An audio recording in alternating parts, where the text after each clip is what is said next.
there is something that really not only disturbs me, but horrifies me. Um, and I know God is not pleased with this topic because He's the one who put it in my heart. When I look in the Bible and I see all these very powerful people getting used by God, something that I see that is very unique is that even Satan's children bow down.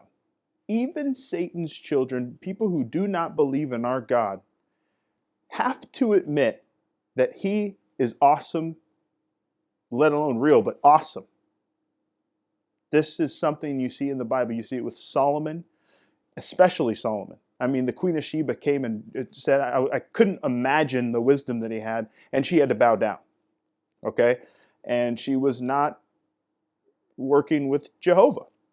So, but when I was thinking about this and talking to God about it, I looked around and I was like, wait a minute.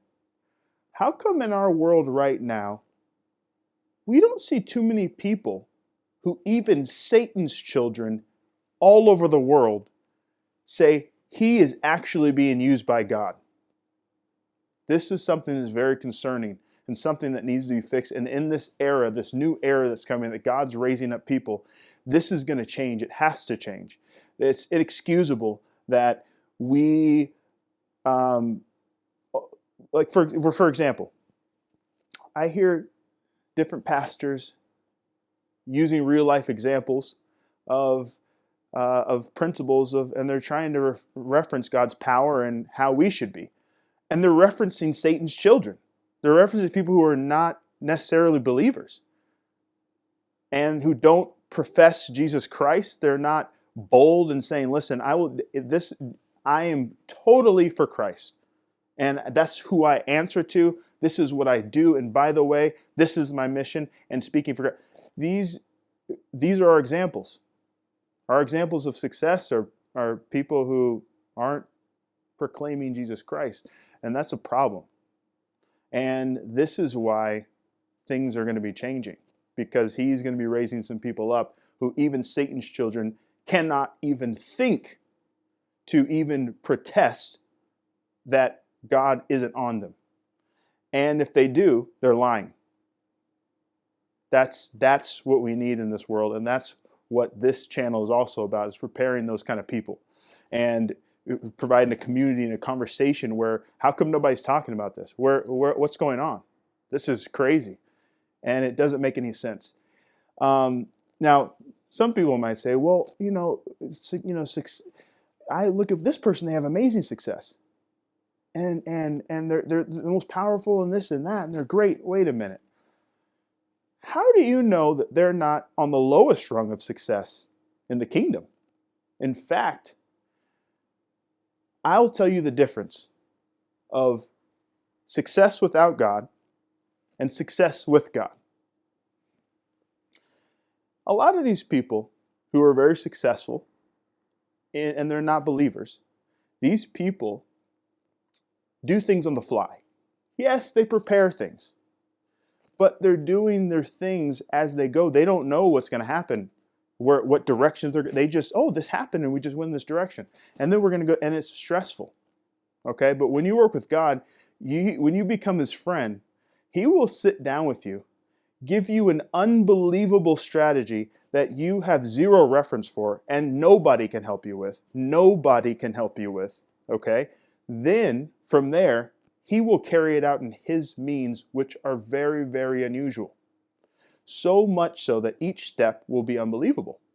And by the time you get there, you will be baffled by how He works. And everybody around you won't be able to believe it. This is how God is. But on the journey, you'll have a strategy. So you're not coming to the next thing thinking, I wonder what I'm going to do. What I'm going to do next? No, I already have 70 years of next. So all it is now is listening to God, following exactly what He says, trusting Him, even when it looks like it's not going to happen. It looks crazy, seems ridiculous. There's no reference for it. But you still have a blueprint to go off of. Now, the problem is that people don't believe this. They don't believe that God will give a blueprint like this. And I actually argue that if someone's saying they're working with God and they have no blueprint and they're doing things randomly, okay, I don't know if that's working with God, because he's a strategic. I'm not saying that you know every single thing and you can tell the future. What I'm saying is that you know the general ways of how things should go and the certain checkpoints, because you have been friends with God and he lets his prophets and his people know certain things that need to happen in advance because it benefits him. It benefits him because he needs us to know certain things in advance so we could prepare for him.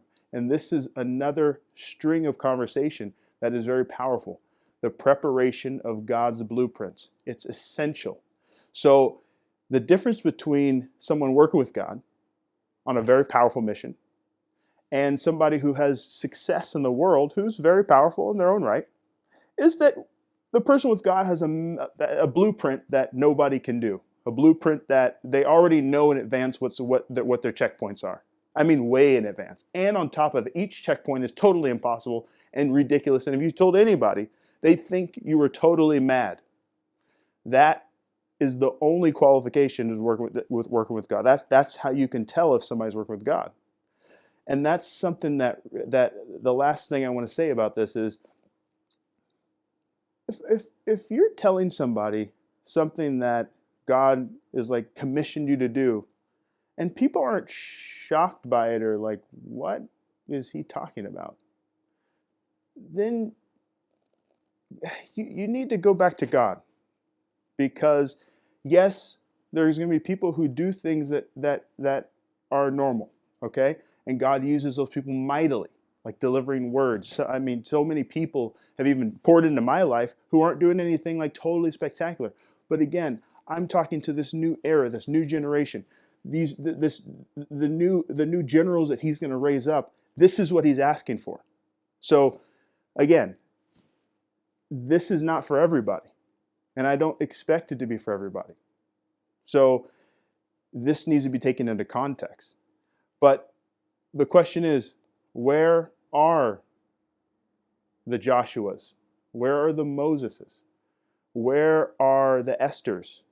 Where are they? You really believe that they were just for the Bible? No. They're references for us so that we can follow in their footsteps. And when there's nobody like that, who Satan's children have to bow down to and say, I don't even know what to say about this person because they're so awesome, who is their God?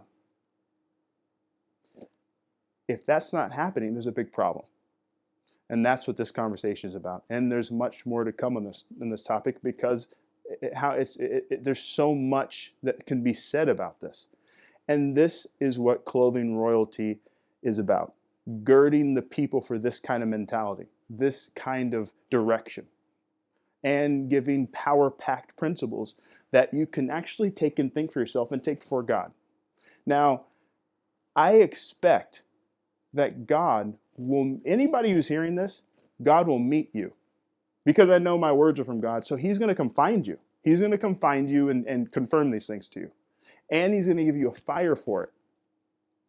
And that's how you know this is really what he's looking for.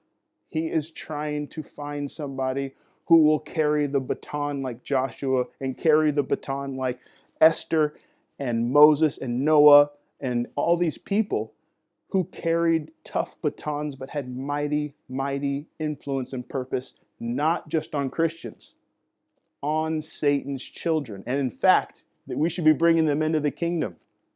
That's what we should be doing. How do you do that? Not by shooting for things that they're shooting for higher. Things that they have to admit only God can do something like that.